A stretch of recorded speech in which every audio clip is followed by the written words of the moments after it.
Pues como nos quedamos ayer, vamos a empezar a ver lo que sería dificultad respiratoria crónica. Ok. Y en la dificultad respiratoria crónica es aquella en el cual el curso evolutivo es largo, es decir, no como la aguda, que eran aproximadamente semanas. Esta puede ser hasta años incluso. Y aquí en esta, el cuerpo se va a acostumbrar a todos los síntomas y signos que vaya presentando alguna enfermedad base que podemos tener. Indica la existencia de una patología subyacente previo, que puede ser, como les había comentado, semanas o meses. Y entonces el sistema respiratorio se va a adaptar. En esta va a haber un incremento de la ventilación, poliglobulina y aumento del contenido intraeritrocitario. Puede haber hipoxemia y también va a haber la retención renal de bicarbonato con normalización del pH para la hipercapnia. Y como tenemos aquí en la descripción, dice que se insatura de manera más lenta y habitualmente se ponen en marcha mecanismos de compensación, fundamentalmente renales, para corregir las alteraciones que se producen en el equilibrio ácido-básico. ¿Me pasas a la que sigue, por favor? Ok. Igual que la aguda, vamos a tener muchísimas causas que la desencadenan, y también pues va a ser difícil su diagnóstico como tal, porque no vamos a tener como un cuadro clínico que nos diga esto es insuficiencia respiratoria crónica. La primera causa que podemos tener sería enfermedades que cursan con obstrucción bronquial. En esta vamos a tener como ejemplo que sería el EPOC y la fibrosis quística, entre otras. La segunda causa sería enfermedades pulmonares intersticiales crónicas. En esta vamos a tener la fibrosis pulmonar idiopática, la fibrosis posinflamatoria. Esta puede ser después de que el paciente presenta tuberculosis, y entre otras. La tercera causa, podemos tener neoplasias del sistema respiratorio, primarias y metastásicas. La cuarta causa va a ser deformidad del tórax, y la más frecuente, como se ve en la imagen de su lado derecho, va a ser la cifoescoliosis grave. Otra causa que podemos tener sería obesidad mórbida. Otra causa puede ser enfermedades del sistema nervioso y muscular, perdón. Esta puede incluir esclerosis lateral amiotrófica, esclerosis múltiple, Parkinson, entre otras. También miopatías crónicas como distrofias musculares, entre muchas otras que podemos encontrar. Y la última causa puede ser de enfermedades del sistema cardiovascular, y entre ellas vamos a tener tromboembolismo pulmonar crónico y cardiopatías. ¿Sí me pasas la que sigue, por favor? Ok, vamos a tener un cuadro clínico. Va a ser muy variado, la verdad. No, como les había comentado, no vamos a definir como algunos síntomas o signos específicos de esta enfermedad. Y vamos a tener disnea de esfuerzo o reposo, disminución de tolerancia al esfuerzo, somnolencia, cefalea y otros síntomas de la enfermedad base, como por ejemplo el EPOC. Puede tener tos con expectoración. Bueno, pero no me voy a meter más porque lo van a hablar posteriormente. Los signos que podemos tener pueden ser hipoxemia, o sea, van a ser consecuencia de la hipoxemia, y vamos a tener taquipnea, cianosis y dedos en palillo de tambor. Los signos que también podemos tener, pero estos van a ser a causa de la vasodilatación que presenta, van a ser enrojecimiento de conjuntivas y la piel. Aquí va a aumentar el trabajo de los músculos respiratorios accesorios, y también podemos tener o se puede ver una hipertrofia de ellos. Y en ambos, tanto signos y síntomas, pues vamos a tener los secundarios de la enfermedad base que se pueda tener el paciente. ¿Me pasa a la que sigue, por favor? Bueno, en cuanto a la dificultad respiratoria crónica agudizada, se denomina así porque sufre descompensación con un empeoramiento rápido del intercambio gaseoso. Como tenemos en la imagen, bueno, en la diapositiva, dice que es aquella que se produce en pacientes que tienen una insuficiencia respiratoria crónica, en el curso de la cual aparece un evento que la descompensa. Es decir, pierde su estabilidad con un empeoramiento rápido del intercambio de gases, desencadenando por factores y descompensando de la enfermedad base que tengamos, o sea, va a agravar el cuadro. Los mecanismos fisiopatológicos que intervienen son propios de la causa de descompensación y fundamentalmente de los trastornos y la hipoventilación.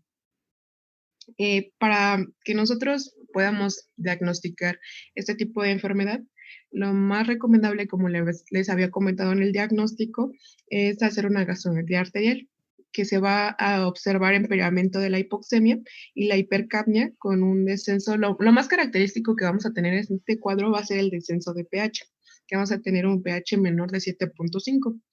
Y por lo cual, por esto va a haber una acidez respiratoria aguda sin compensación renal, es decir, vamos a tener un cuadro ya grave. ¿Me pasa a la que sigue, por favor? Y pues en esta vamos a tener una etiología muy amplia, que más que decía en el libro que es como secundaria a la enfermedad base.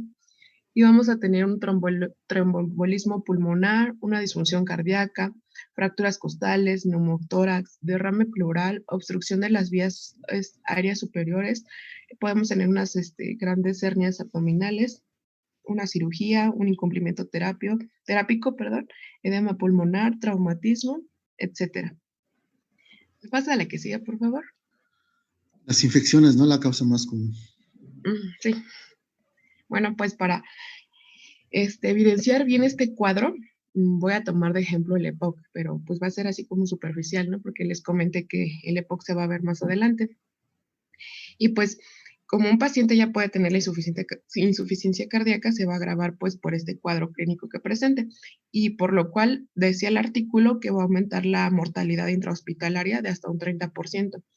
Pero esto dependerá del grado de evolución que tenga pues el paciente y que se presente al hospital y el tratamiento que se le dé.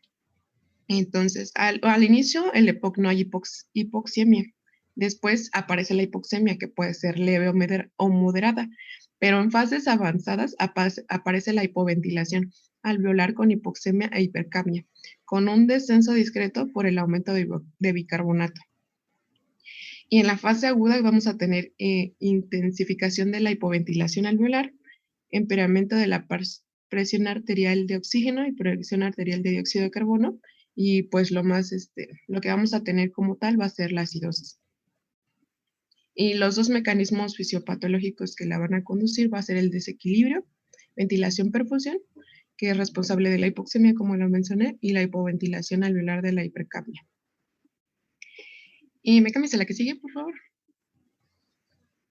Bueno, como tal, un tratamiento de la insuficiencia respiratoria, pues va a depender, ¿no? De qué tan avanzado esté y qué tipo sea, si va a ser aguda, crónica o la que acabamos de ver.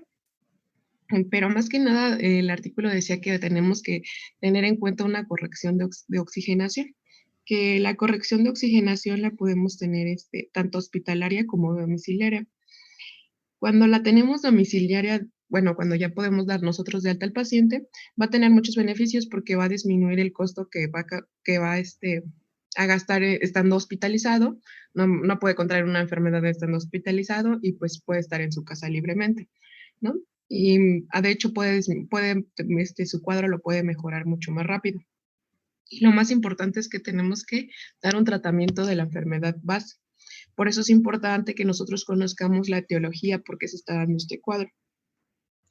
Y la corrección de oxígeno tiene que ser inmediatamente administración de oxígeno y tenemos que contar con una vía aérea permeable. Cuando es urgente puede ser de boca a boca, como se ve en la imagen, o podemos utilizar una mascarilla o incluso vamos a poder utilizar una intubación endotraqueal. Esto va a depender, como les comenté, del estado del paciente. Para una corrección de acidosis respiratoria, vamos a poder utilizar la terapia farmacológica, que por lo común es administración de bicarbonato, la ventilación mecánica, y para hacer la ventilación mecánica tiene tres objetivos: mejorar la acidosis respiratoria que presenta el paciente, aliviar el trabajo respiratorio excesivo que está haciendo el paciente y mejorar la hipoxemia. ¿Me pasa a la que sigue, por favor? Sí, pero el bicarbonato es para corregir la acidosis Sí, metabólica, respiratorio. ¿no? Metabólico. Ujú. Sí. Bueno, vamos a tener diferentes sistemas de aporte de oxígeno. Como les había comentado, pues esto va a depender del paciente y del cuadro que tenga el paciente y también del médico que lo esté evaluando. Vamos a tener las de bajo flujo, como ven en la imagen, que son mascarillas simples, mascarillas con reservorio, canula nasal y catéter transtraqueal. Y aquí pues también va a depender de las características. No sé, por ejemplo, una no invasiva o una invasiva, que pues sería el catéter. Y las de alto flujo, vamos a tener las mascarillas Venturi, que ahí la tenemos en la imagen del lado derecho, y también las de túbulo T y collares de traqueotomía, como se ve en la imagen del collar que trae el paciente. Como les digo, esto va a depender de qué tanta oxigenación, bueno, qué tanta oxigenoterapia va a necesitar el paciente, porque el cuadro qué tan grave es lo que tenga. Pero pues eso se va a ver ya en el hospital cuando el paciente llegue con su cuadro. Y Sí, de bueno, hecho, inicialmente se recomienda utilizar ventilación no invasiva, ¿no? Entonces, para eso se ujú, utilizan las mascarillas, ya sea como dicen ahí simple, si tenemos con reservorio o las puntas nasales. Y solamente en caso de que veamos que a pesar de eso no mejora la ventilación, el paciente sigue con datos de insuficiencia respiratoria, entonces se debe plantear la intubación, ¿no? Porque desgraciadamente el problema con los pacientes con enfermedad pulmonar ya crónica con insuficiencia respiratoria crónica ya tiene un daño pulmonar importante. Entonces, el riesgo de intubar a un paciente de este tipo es que después sea muy difícil poderlo progresar y sacarlo del ventilador. Entonces, muchos de ellos después requieren, como se ve en la imagen, hacerles traqueostomía para poder seguir progresando el apoyo ventilatorio hasta lograrlos extubar. Entonces, inicialmente es manejo no invasivo. Y también se puede utilizar, si por ejemplo en el caso de bronquíticos crónicos, se pueden utilizar nebulizaciones con la idea de mejorar el fluido de secreciones y que el paciente expectore y al expectorar pues también mejore la ventilación y mejore el intercambio gaseoso, porque muchos de ellos debido a un proceso infeccioso o por problemas de, como se llama, de falla cardíaca, tienen acúmulo de secreciones y eso complica aún más la ventilación. Entonces hay que favorecer también la fisioterapia pulmonar en este tipo de pacientes. Ujú. sí, exacto. Como decía, tenemos que tener una vía aérea permeable para poder darle el tratamiento al paciente. Y de hecho, como si tenemos un caso así como muy grave que no contemos con ninguna de estos, podemos dar por lo mientras respiración de boca a boca. Bueno, el chiste aquí es de que tengamos que el paciente pueda darle ese intercambio de oxígeno. Yes. Y ya eso sería todo de mi parte. ¿Podría regresarle tantito, por favor? A la otra, anterior, la anterior, la anterior, por favor.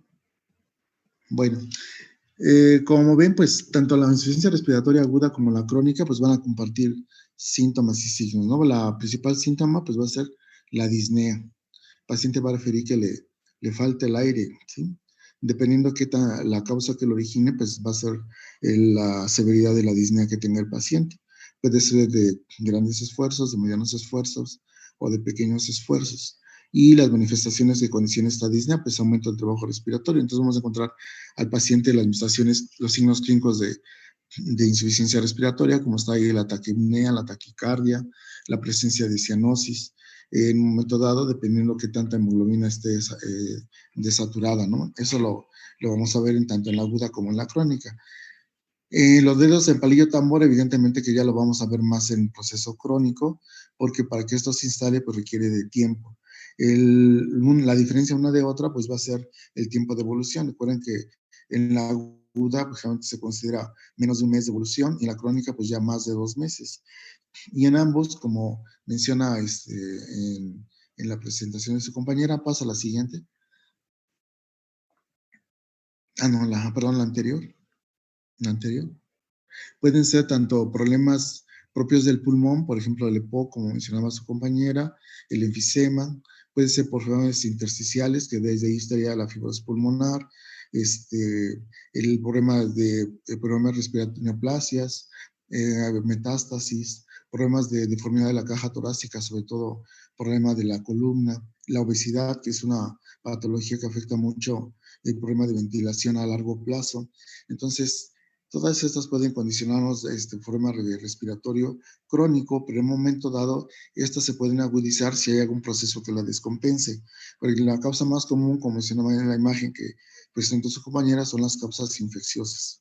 Pero también puede ser problema cardíaco, problema de tromboembolia pulmonar, algún factor de presión del sistema nervioso central que afecte la capacidad de ventilación del paciente y que agudice este cuadro. Entonces, más que nada, pues, lo que nos va a diferenciar una de otra va a ser el tiempo de evolución y las alteraciones que vamos a encontrar en la gasometría, porque en la aguda, pues, sobre todo, vamos a encontrar principalmente hipoxemia, no vamos a encontrar tanto alteración en el CO2, ¿no? Esa es la situación. La que sigue, por favor. La que sigue. Bueno, entonces aquí están las otras causas. Si fijan, la primera, pues nuevamente infecciones, el tromboembolismo pulmonar, claro que eso, realmente pacientes ya que están en reposo prolongado, que no se movilizan, recuerden que es el que generalmente desarrolla tromboembolia. Pacientes con problema cardíaco previo que hacen falla, ¿sí?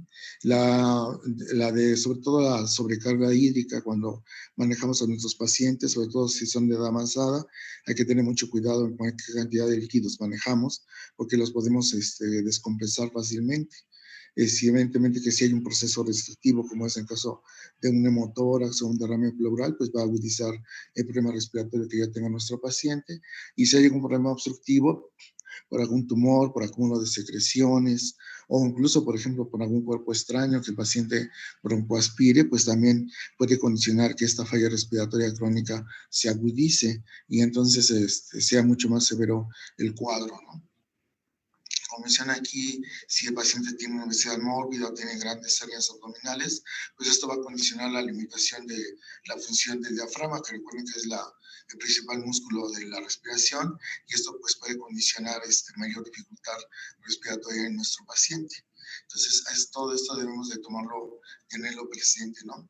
También el hecho de que si hacemos que nuestro paciente tiene, por ejemplo, asma o tiene bronquitis o tiene enfisema y se expone a inhalación de irritantes, como menciona aquí, pues también puede agudizar este cuadro por un proceso inflamatorio agudo de la vía respiratoria y entonces el paciente presente más falla respiratoria de la que estaba presentando anteriormente. La que sigue, por favor. Bueno, esto ya lo comentó su compañera. La que sigue.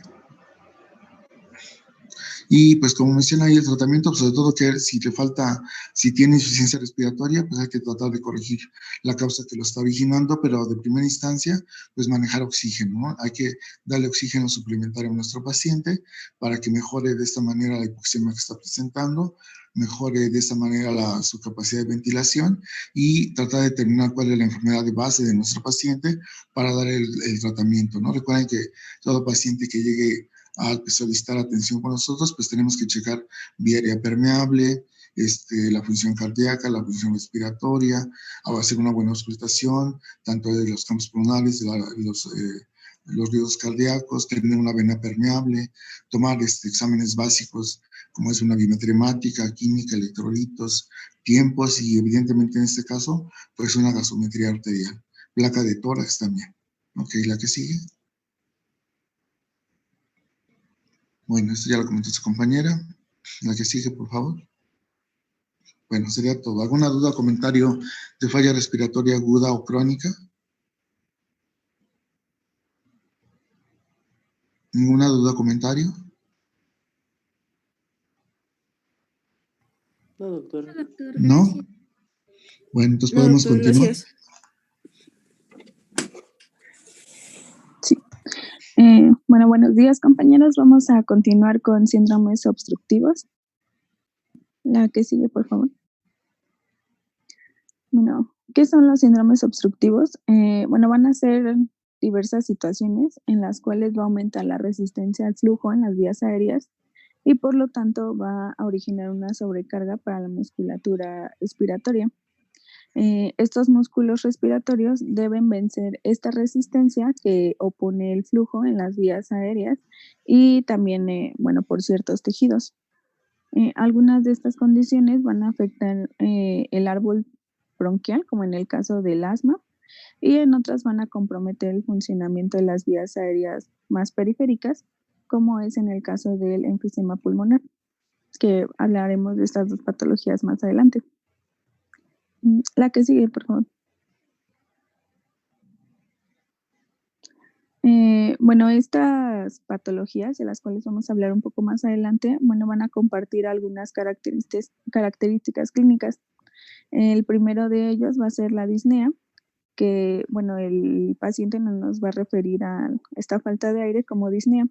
El paciente nos va a decir que tiene una sensación de ahogo o que siente que el pecho lo tiene cerrado o tapado, que le falta el aire, que no puede respirar o que se agita rápidamente. Algunas otras manifestaciones clínicas va a ser la tos, que esta puede ser seca o escasamente productiva. La siguiente, por favor.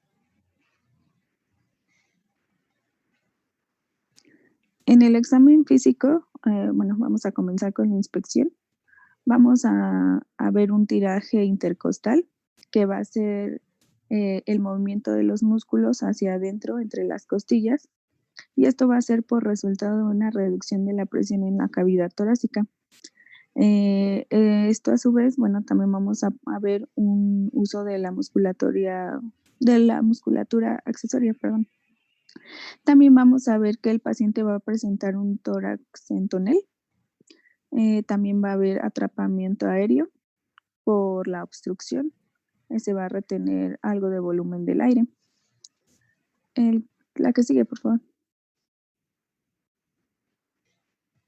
Bueno, en la palpación vamos a encontrar la disminución de la excursión, es decir, la amplitud y de la expansión torácica. También, bueno, cuando palpemos el premito táctil, que va a ser la disminución de las vibraciones vocales, puede que esté disminuido o ausente, ya que las vibraciones que van a proceder de la laringe hacia la superficie torácica se van a encontrar interrumpidas precisamente por una obstrucción pulmonar. Durante la percusión vamos a encontrar el descenso del diafragma por el aumento del volumen pulmonar. Normalmente vamos a ver que el diafragma vamos a poder percutirlo a la inspiración. Normalmente, bueno, que el espacio que deja al descender y al descender va a ser de 4 a 6 centímetros, pero este se va a reducir de 2 a 3 centímetros. Y normalmente la percusión la vamos a realizar entre la 9ª y la 10ª costilla, pero bueno, va a descender hasta la 11ª y la 10ª. La que Recuerden sigue, por favor. Perdón, de la sí. disminución de la excursión, recuerden que se refiere a lo que es la ampliación y la amplexación, ¿no? Que es lo que se está valorando ahí en la imagen. Entonces, como hay un proceso obstructivo, hay una sobredistensión pulmonar por el atrapamiento de aire, pero los movimientos respiratorios están disminuidos. Y lo mismo que si recuerden que el aire es el que transmite menos el ruido, entonces como hay atrapamiento de aire, pues la transmisión de la voz también está disminuida y por lo tanto pues las vibraciones vocales o el frémito vocal a la palpación también se va a encontrar disminuido. Entonces, la percusión, si hay atrapamiento de aire, ¿cómo vamos a, qué ruido se va a escuchar al percutir el tórax?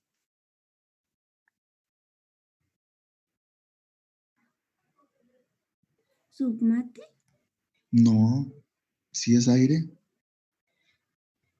¿Timpánico? Pues tendría el timpánico, recuerden que ese es el abdomen, pero pues tendría un tono que se llama de hiperclaridad pulmonar, ¿no? Recuerden que el ruido normal en campos pulmonares es claro pulmonar. En el caso de si hay atrapamiento de aire, se oye mucho más brillante y le llaman de hiperclaridad pulmonar, o algunos autores lo llaman como timpánico. Pero el problema es de que timpánico, recuerden que se utiliza sobre todo en abdomen, ¿no? Sobre todo en cámara gástrica. Entonces, no hay que utilizarlo tanto así, porque si no, luego se presta a confusión, ¿no? Entonces sería de hiperclaridad pulmonar por el atrapamiento de aire. Ahora, aparte de lo que mencionaba su compañera de los tiros intercostales que vamos a encontrar como un dato de insuficiencia respiratoria, pues también puede tener tiros supraesternales, podemos encontrar que el paciente tenga aleteo nasal como dato de insuficiencia respiratoria, aparte pues de la taquipnea que vamos a estar observando en nuestro paciente. Ok, ¿alguna duda o comentario de esto?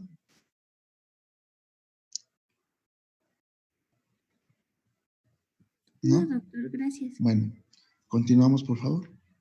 Sí, la que sigue, por favor. Bueno, durante la auscultación vamos a encontrar sibilancias, que bueno, van a ser las de timbre alto, o también podemos encontrar roncus, que va a ser de timbre bajo. Esto pues va a ser generado porque las vías aéreas están estrechadas y este ruido pues se va a generar al paso del aire. También vamos a encontrar dos signos característicos, que va a ser el signo de Litten, que va a ser la retracción de los últimos espacios intercostales, y el signo de Hoover, que va a ser el desplazamiento de las últimas costillas hacia adentro, y durante la inspiración por, bueno, la contracción del diafragma. Y por lo tanto, bueno, también vamos a ver una hiperinsuflación pulmonar, como en el caso del enfisema pulmonar.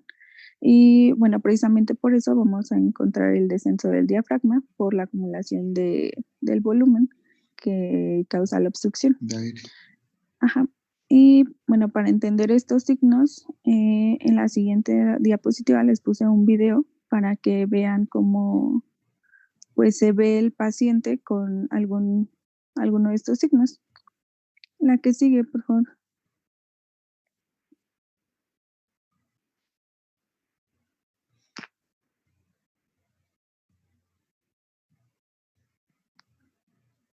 Bueno, no sé si alcanzan a ver en la parte inferior derecha.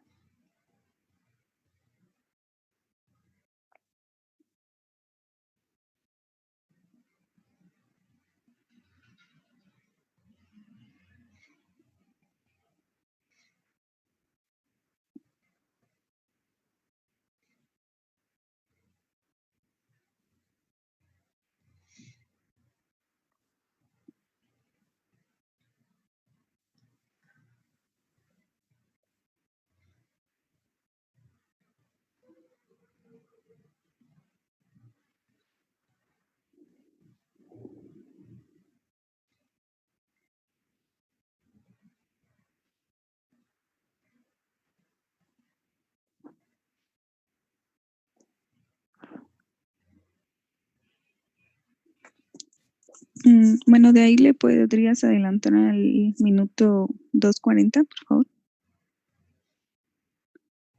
Ahí, perdón. Ahí. Ahí sí, muy bien. Ajá, ahí se observa mejor. Vemos como los músculos intercostales es como, bueno, si los estuvieran jalando hacia adentro. Uh-huh.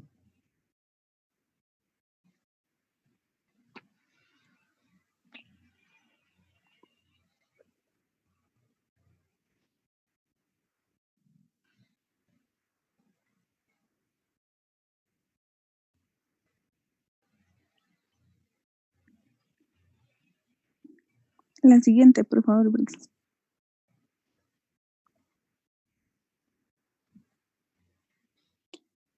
Bueno, van a haber tres tipos de obstrucciones. El primero de ellos va a ser en las vías aéreas superiores, específicamente en la laringe. Y bueno, en este tipo de obstrucción el paciente va a tener la imposibilidad de hablar. También vamos a observar que va a tener un tiraje importante y bueno, una poca expansión pulmonar y roncus inspiratorios, también llamados cornajes. La que sigue, por favor. También vamos a obtener la obstrucción de vía aérea central, es decir, la tráquea. En el paciente va a tener disnea, poca hiperinsuflación pulmonar, también va a presentar tirajes, roncos y sibilancias, pero estas solamente las vamos a auscultar en durante la inspiración y en la tráquea y el cuello. En la obstrucción de la vía aérea periférica, el paciente va a presentar también disnea, tirajes, pero en esta va a tener hiperinsuflación pulmonar más marcada y roncos y sibilancias las vamos a escuchar, pero en este caso durante la expiración.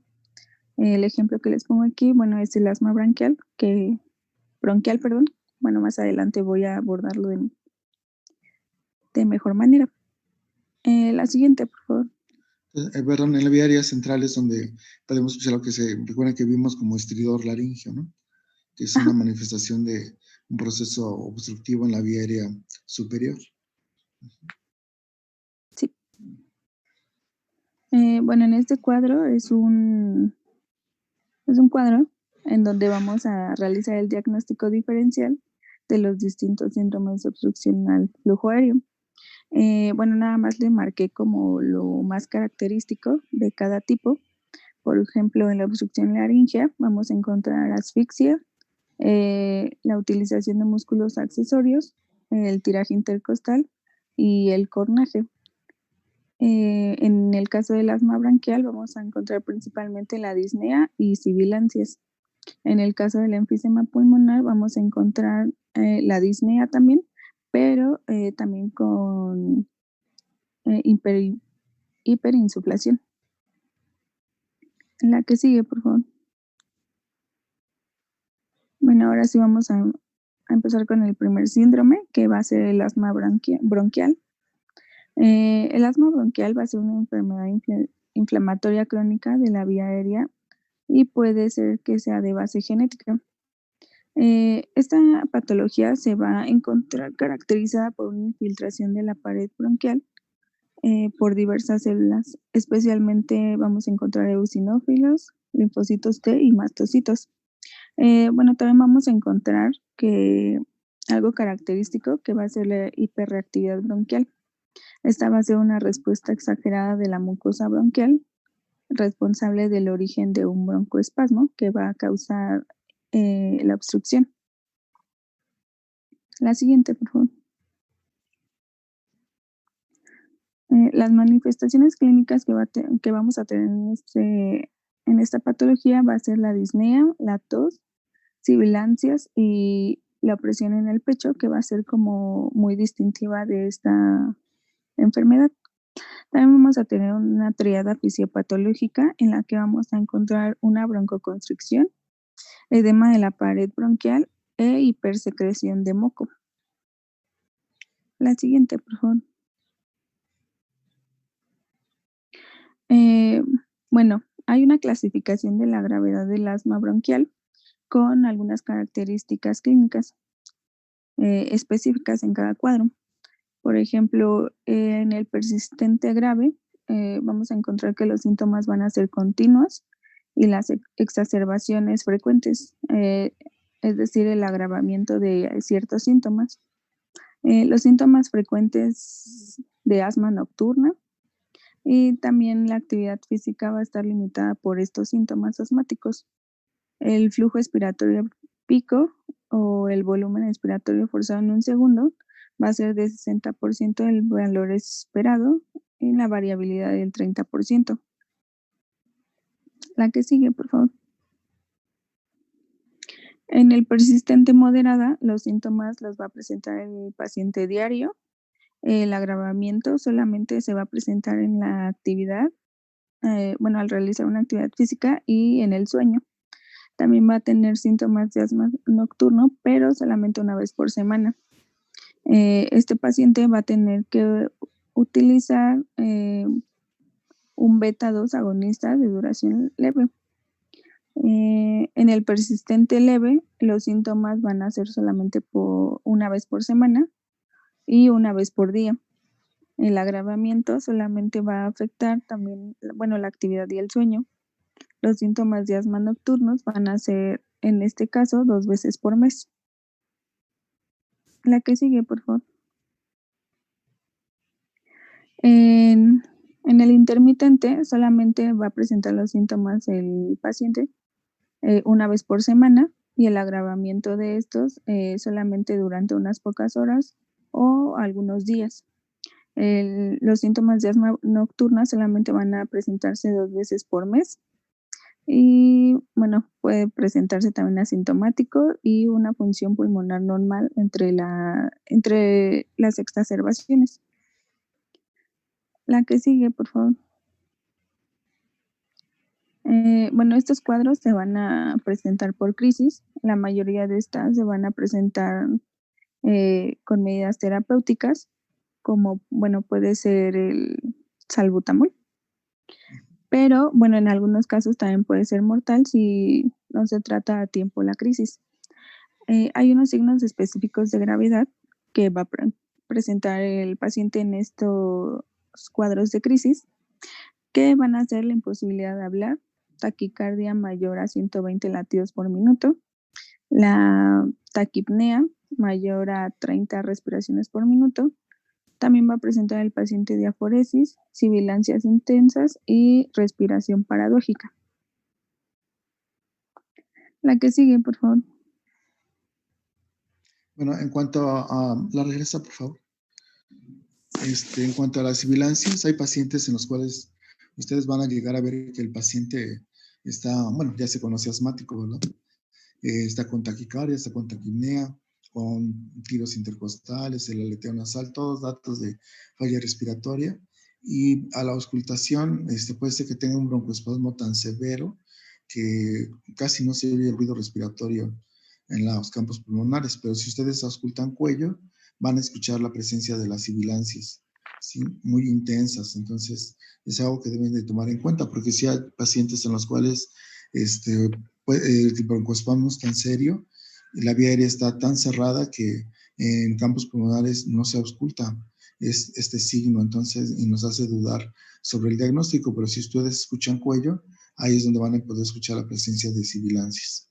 Y la respiración paradójica, pues se refiere a que, recuerden ustedes que en toda inspiración, pues hay expansión del tórax, pero en el caso de la respiración paradójica, en lugar de haber expansión va a haber retracción.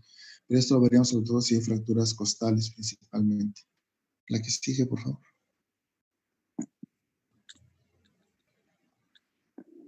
Bueno, vamos a continuar con la enfermedad obstructiva crónica, o EPOC por sus siglas. Y bueno, esta va a ser cuando existe una obstrucción, pero va a ser crónica al flujo aéreo progresiva e irreversiblemente. Esta puede ser ocasionada por la bronquitis crónica o el enfisema pulmonar. La que sigue, por favor. Bueno, entonces vamos a hablar el primero de ellos, que va a ser la bronquitis crónica. La bronquitis crónica va a ser una inflamación a lo largo del plazo de los bronquios, que resulta en un aumento de la producción de moco. Esta patología se va a caracterizar porque el paciente va a tener tos, pero va a estar acompañada de una expectoración de moco. La tos y la expectoración debe producirse la mayor parte de los días. Bueno, para poder diagnosticar la bronquitis crónica, el paciente debe de presentar estos síntomas durante al menos 3 meses al año y durante 2 años seguidos. También el paciente va a presentar cianosis en la piel y en los labios principalmente, signos anormales de los pulmones, como ya vimos, o sea, sibilancias, hiperinsulación, bueno, esos. También inflamación en los pies e insuficiencia respiratoria. La que sigue, por favor. También va a expresar disnea, ¿no? También. Sí. Sí, y en este caso la tos es, generalmente es en accesos y como menciona su compañera, refieren la presencia de secreciones, abundantes secreciones, de difícil expulsión. Y a la larga, pues recuerden que el pulmonía obstructiva crónica puede dar lugar a aumento de la presión a nivel pulmonar. Y ese aumento de la presión pulmonar va a condicionar a la larga pues falla cardíaca derecha. Bueno, algunas de estas causas van a ser el hecho de fumar cigarrillos, que bueno, se considera uno de los factores con más frecuencia. Y bueno, pero también puede ser ocasionada por algunas infecciones bacterianas o virales o la contaminación del medio ambiente. Esta enfermedad también se puede asociar al enfisema pulmonar, a la fibrosis pulmonar, al asma, la tuberculosis y a la sinusitis. La que sigue, por favor. El diagnóstico lo vamos a realizar con una radiografía de tórax, en donde vamos a encontrar la hiperinsuflación, un engrosamiento de las paredes bronquiales, pequeñas opacidades redondeadas, y esto va a ser porque los acinos van a estar pues llenos de moco, atelectasia lobular o fibrosis. También vamos a encontrar ciertas características en las arterias pulmonares, como el borramiento de las márgenes de los vasos, una segmentación aparente de estos, dificultad para seguir el curso desde el centro del pulmón a la periferia y en algunas ocasiones cardiomegalia. Bueno, en las flechitas están marcadas como los signos característicos de una radiografía de tórax. También se fijan, pues, como mencionan, el engrosamiento de las paredes bronquiales, se ve el aumento de así como se llama, bueno, de los bronquios, se ven mucho más marcados, ¿no? Sobre todo en las bases, sobre todo del lado derecho, se observa mucho más marcada el aumento de la trama broncovascular, y esto es debido, como decían las compañeras, al acúmulo de secreciones que está presentando el paciente. La que sigue, por favor. También lo vamos a poder diagnosticar con una espirometría, que nos va a mostrar la existencia o no del flujo aéreo y la curva del flujo volumen, si la obstrucción esta nos va a decir si la obstrucción está en las vías aéreas periféricas o en las centrales. Y bueno, también nos va a ayudar al diagnóstico una gasometría arterial.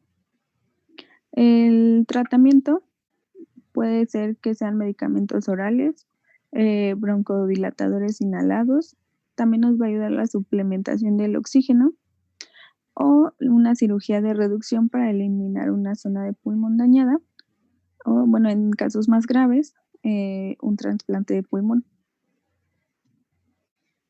La que sigue, por favor. Bueno, ¿puedes regresar a la anterior? La anterior, por favor. La anterior también. No, la otra. Bueno, entonces, aquí el paciente va a tener lo que se conoce como, va a tener cianosis, ¿sí? Por eso es el color azulado que se observa en piel y labios.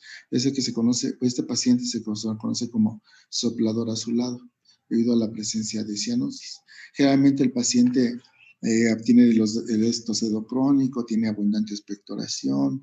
Este cuadro se exacerba pues, con los cambios bruscos de temperatura o la exposición a algunas sustancias inhaladas, por ejemplo, el polvo, en un momento dado a veces hasta los cambios de clima o de la primavera, que es cuando hay más polen, se exacerba este cuadro. Así, por ejemplo, están limpiando la casa, están sacudiendo, todo ese polvo exacerba los datos de falla respiratoria, entonces el paciente tiene que evitar esta situación. Y como menciona, este paciente es el que también puede tener los datos de tórax centonel, como ha mencionado su compañera. Vamos además tener la presencia de datos el edema de extremidades inferiores como una manifestación de la insuficiencia cardíaca que puede presentar este paciente debido al aumento de la presión pulmonar que presenta debido al proceso obstructivo crónico que está presentando nuestro paciente. Entonces puede tener edema, puede tener paciente también plétora yugular, podemos encontrar la presencia en este tipo de pacientes incluso de datos de derrame pleural. Entonces es lo más característico. Generalmente son pacientes que cursan con aumento de peso. Entonces es el paciente clásico del bronquítico crónico, el soplador azulado. La que sigue, por favor. Bueno, la causa más común, como menciona, pues ahí pues, el tabaquismo, que causa daño, causa un proceso inflamatorio a nivel de la mucosa bronquial, y recuerden, como decía su compañera, pues va a haber un incremento en la Va a haber edema de la pared, va a haber broncoespasmo y va a haber aumento en la producción de moco. Claro que este paciente aparte puede tener que tener un proceso infeccioso agregado o como decían ahí las situaciones de contaminación del medio ambiente que exacerben este cuadro, ¿no? Y que dé origen a una agudización del problema de falla respiratoria. Y como ven, pues se puede asociar también a enfisema, aunque generalmente es un comportamiento diferente, a un daño pulmonar previo, por ejemplo, en el caso de tuberculosis, de que tenga el paciente fibrosis pulmonar. Anteriormente se incluía el asma dentro de bronquitis crónica, pero actualmente ya, digo de POC, actualmente ya no, porque como decía la definición es un proceso obstructivo irreversible, y en el caso del asma es reversible, por eso ya no se considera dentro del EPOC. La que sigue, por favor.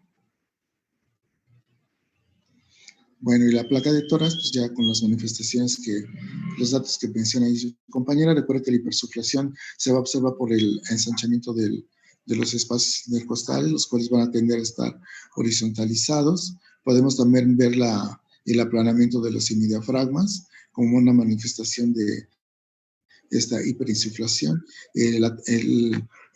la trama bronquial mucho más marcada debido al acúmulo de secreciones que está presentando el paciente.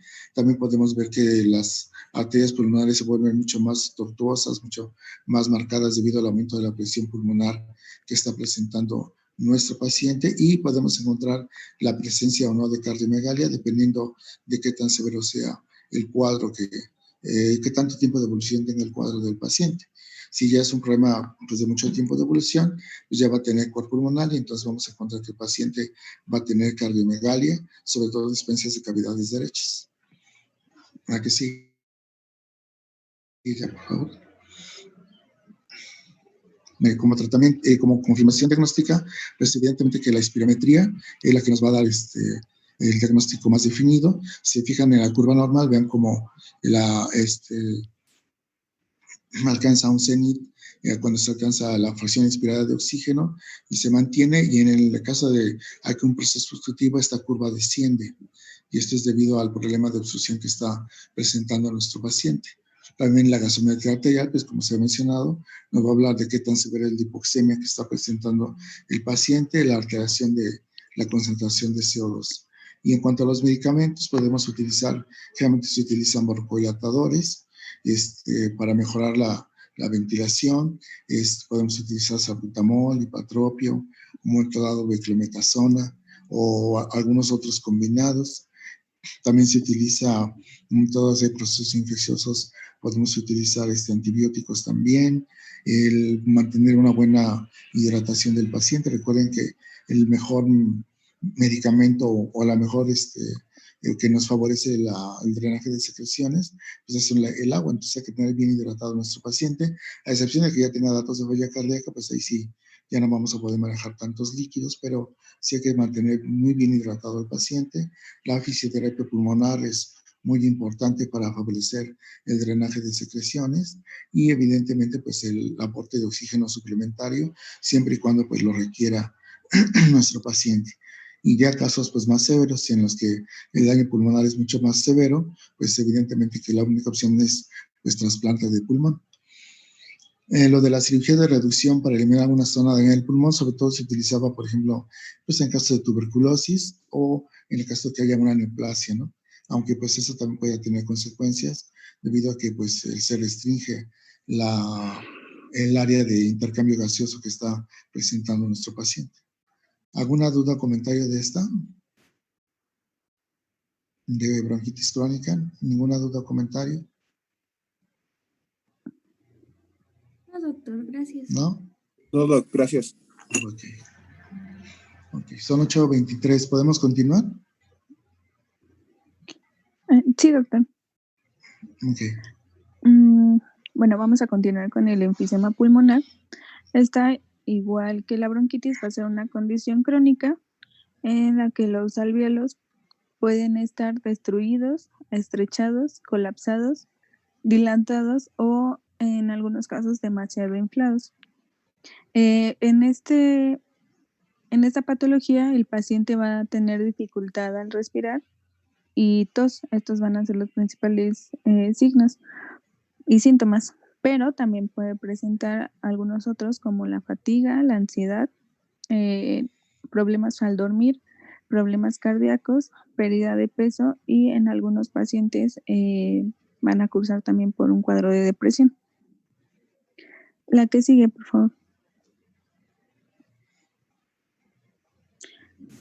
Las causas que van a provocar esta enfermedad van a ser el fumar, el tabaco, que se considera como la principal causa. Bueno, en realidad para el EPOC, es decir, para la bronquitis y para el enfisema.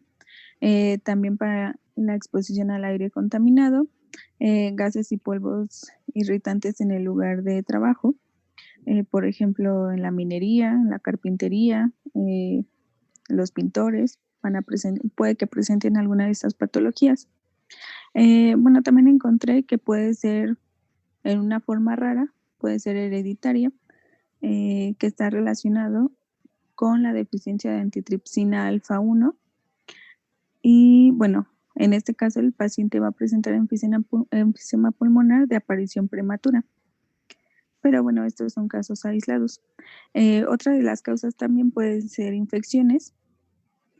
Y bueno, por ejemplo, si durante la infancia se han presentado diferentes cuadros de infecciones pulmonares, bueno, el paciente va a estar más predispuesto a desarrollar una enfermedad pulmonar obstructiva crónica. Bueno, de que sea tan rara la deficiencia de alfa-1 antitripsina, realmente no lo es tanto. De hecho, pues se considera que esa es la diferencia que condiciona que un paciente, por ejemplo, que sea fumador crónico, desarrolle bronquitis o enfisema, porque recuerde que la alfa-1 antitripsina favorece la formación de surfactante, ¿no? Entonces, sí. Si hay deficiencia de esta, pues hay alteración en la producción del surfactante y eso favorece el daño a nivel alveolar y por lo tanto que se presente el enfisema. Si no hay esta deficiencia de antitripsina, el paciente que es fumador crónico o que tiene exposición a aire contaminado y polvos irritantes y todo, pues no va a desarrollar enfisema, sino va a desarrollar más que nada bronquitis crónica. Entonces sí es importante tenerlo en cuenta. La que sigue, por favor. Para su diagnóstico también vamos a utilizar una radiografía de tórax, pero bueno, en este caso vamos a ver el aumento del diámetro vertical, la horizontalización de los diafragmas, y bueno, esto va a ser por el atrapamiento aéreo. También vamos a encontrar el corazón en gota, pérdida de vasculatura pulmonar, particularmente apical.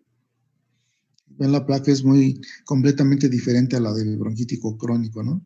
Vean cómo incluso los espacios intercostales, los arcos costales casi no se observan, sí están borrados y los espacios intercostales están bien horizontalizados y es mucho más marcada la horizontalización de los semidiafragmas y pues está lo del signo del corazón en gota, ¿no? Que se ve alargado debido a la hiperinsuflación. Este paciente evidentemente que si le viéramos a exploración, pues física, tendría el clásico tórax en tonel, ¿no? Y en este caso, si se fijaron en los síntomas que mencionó su compañera, no mencionó la presencia de cianosis. Es más que nada tos y disnea, y tampoco refirió expectoración. Generalmente los pacientes enfisematosos casi no expectoran, o si llegan a expectorar, es una expectoración muy escasa. La que sigue, por favor. Bueno, para su diagnóstico también vamos a utilizar la espirometría, un cultivo de esputo y en algunos casos el electrocardiograma. Bueno, aquí puse otra radiografía, en donde también podemos ver la silueta cardíaca aplanada y estrechada, el diafragma más abajo y aplanado y una hiperinsuflación que la vamos a observar como una mayor radiolucidez. Okay. La que sigue, por favor. El tratamiento va a implicar, bueno, que le digamos al paciente que tiene que dejar de fumar algunos antibióticos porque, bueno, los pacientes están más propensos a contraer una infección bacteriana, algunos broncodilatadores, también vacunas precisamente por lo mismo de los antibióticos que algunas infecciones pueden empeorar los síntomas del enfisema. Entonces se recomienda vacunas contra el neumococo o la gripe para prevenir estas infecciones. También algunos ejercicios respiratorios para fortalecer los músculos que se utilizan durante la respiración. Algunos pacientes también van a tener la necesidad de suplementación de oxígeno, el soporte nutricional, porque, bueno, como ya lo había mencionado, uno de los síntomas es la pérdida de peso. La cirugía también para la reducción o eliminación de una zona de pulmón dañada y en ciertos casos el trasplante de pulmón. La que sigue, por favor. Entonces, este cuadro es para hacer un diagnóstico diferencial entre el enfisema y la bronquitis crónica. Aquí también nada más les marqué como los signos y síntomas más representativos de cada patología. Por ejemplo, en el enfisema vamos a tener que un síntoma predominante va a ser la disnea. También vamos a encontrar un tórax en tonel. Los ruidos respiratorios van a estar disminuidos. El diafragma, como lo veíamos en la placa, va a estar aplanado. En el caso de la bronquitis crónica, la tos va a ser un síntoma predominante. La expectoración va a ser abundante. Las sibilancias también vamos a encontrarlas frecuentes. La cianosis va a estar presente. La presión de oxígeno va a ser notablemente disminuida. Lo contrario a la PCO2, que va a estar aumentada. La que sigue, por favor. Ya para terminar, les puse un cuadro como para diferenciar y también saber los signos y síntomas más característicos de cada patología. En el asma vamos a encontrar principalmente disnea, tos y sibilancia. En la bronquitis crónica, tos y expectoración. Y en el caso del enfisema pulmonar, disnea y tos. Ok. ¿Alguna duda o comentario de lo que se vio ahorita? ¿No? ¿Ninguna duda o comentario? No, creo que no. Bueno, son 8:30. ¿Podemos continuar o vemos mañana esto? Es un poco largo también, síntomas restrictivos, doctor, no sé. Bueno, si no, lo veríamos mañana. En la tarde no tienen tiempo hoy, ¿no?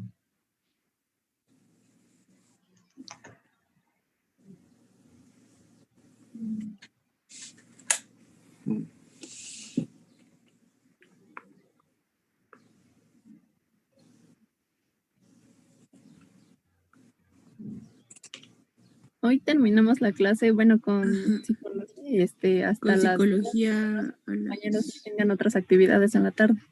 Bueno, pues entonces continuamos mañana entonces. Ok, mañana nos vemos entonces. Sí, 7:30, por favor. Sí, doctor. Gracias.